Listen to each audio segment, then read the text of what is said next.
Dia punya hak untuk bicara. Tidak ada yang bisa bungkam. Dia punya hak untuk bicara. Oke, siap. Gimana Pak Hasto? Oke Pak, siap Pak. Baik, terima kasih teman-teman pers dan seluruh masyarakat Indonesia atas perhatian yang diberikan di dalam persidangan ini. Saya telah mendengarkan dengan seksama, dengan cermat seluruh surat dakwaan yang tadi dibacakan oleh penuntut umum. Dan dari situlah saya semakin meyakini bahwa ini adalah kriminalisasi hukum. Kriminalisasi. Bahwa ini adalah pengungkapan suatu pokok perkara yang sudah inkrah, yang didaur ulang karena kepentingan politik di luarnya. Karena itulah saya mengikuti seluruh proses hukum ini dengan sebaik-baiknya. Karena kami percaya bahwa keadilan akan ditegakkan. Dan untuk itulah Republik Indonesia ini dibangun dengan pengorbanan jiwa dan raga yang luar biasa dari para pahlawan bangsa, rakyat yang tidak berdosa, yang menyerahkan nyawanya, semuanya demi untuk membangun suatu negara hukum. Tanpa adanya supremasi hukum, tanpa adanya suatu keadilan, dan ketika suatu proses hukum yang sudah inkrah bisa didaur ulang kembali, maka kita, Republik ini tidak akan berdiri kokoh. Jangankan untuk membangun, menghadirkan investor, ketika tidak ada supremasi hukum, semuanya akan menjadi sia-sia. Semoga ini menjadi suatu pelajaran yang terbaik, bahwa cita-cita menegakkan hukum yang berkeadilan adalah cita-cita seluruh anak bangsa kita. Terima kasih. Satyam Eva. Usai didakwa korupsi, Hasto mengatakan, saya makin yakin ini kriminalisasi hukum. Apanya yang kriminalisasi Pak Hasto? Hah?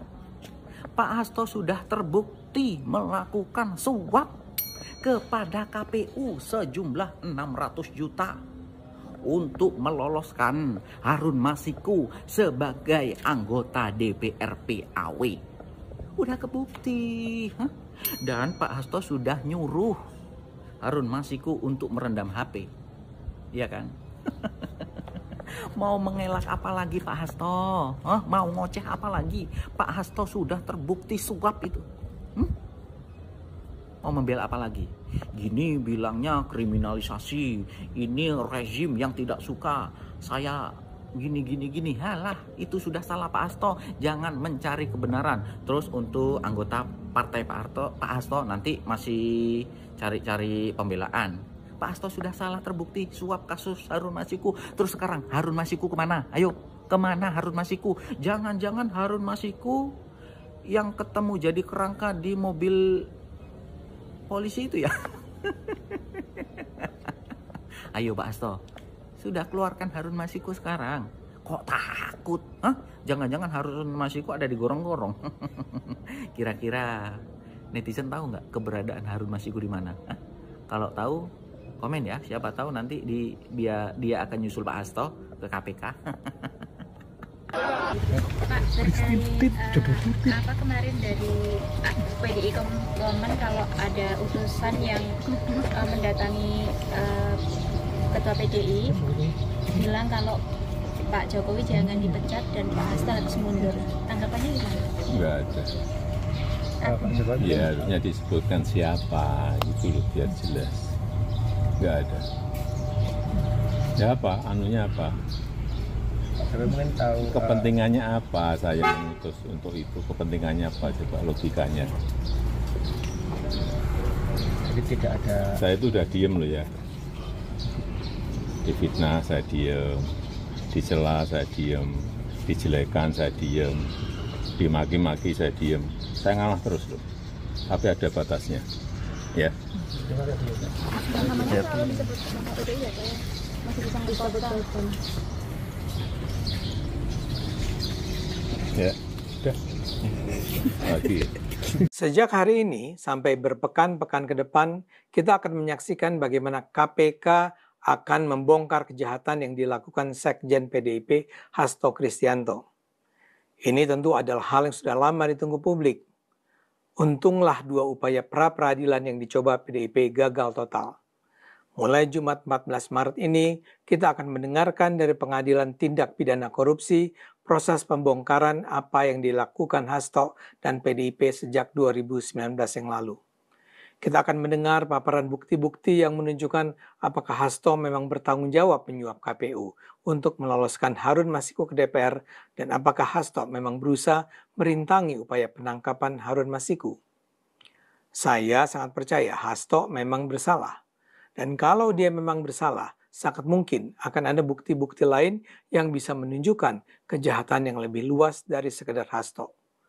Bukan lagi sekedar kejahatan individual, tapi juga kolektif di PDIP. Upaya mengganggu tipikor di Pengadilan Negeri Jakarta Pusat kali ini sudah terlihat. Di luar pengadilan, ratusan pendukung PDIP berkumpul. Seperti diberitakan Kompas, mereka berpakaian hitam, berdiri bergerombol, serta memakai atribut mendukung Hasto. Di kaos yang mereka kenakan terbaca hashtag Hasto Tahanan Politik. Tapi kali ini di sisi lain ada pengunjuk rasa lain yang juga berorasi non-stop sejak sidang dimulai. Mereka berjumlah puluhan, membawa banner dan mobil komando yang berperan sebagai pengeras suara. Mereka menyuarakan tuntutan agar tidak ada intervensi kepada hakim dan hukum bisa ditegakkan tanpa pandang bulu. Apa yang terjadi ini memang proses yang akan punya catatan sejarah penting dalam politik Indonesia. Sebenarnya sih kasus Hasto ini sederhana. Cuma upaya penyuapan KPU senilai sekitar 1 miliar rupiah. Dan soal upaya menggolkan Harun Masiku untuk bisa jadi anggota DPR. Tidak ada tindak kriminal yang luar biasa sebenarnya dilihat dalam kacamata Indonesia. Mereka yang sudah terbukti bersalah dalam kasus ini juga sekarang sudah bebas dari hukuman.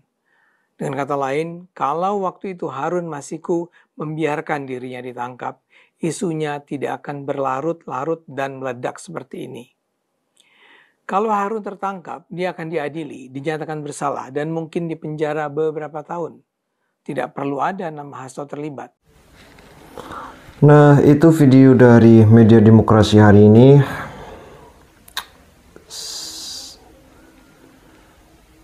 Semoga puasa hari ini tetap diberikan kelancaran. Semoga ibadah kita semakin didekatkan dengan Allah Subhanahu wa Ta'ala, dan puasa kita diberikan kelancaran ya sampai nanti di hari raya Idul Fitri, di hari kemenangan.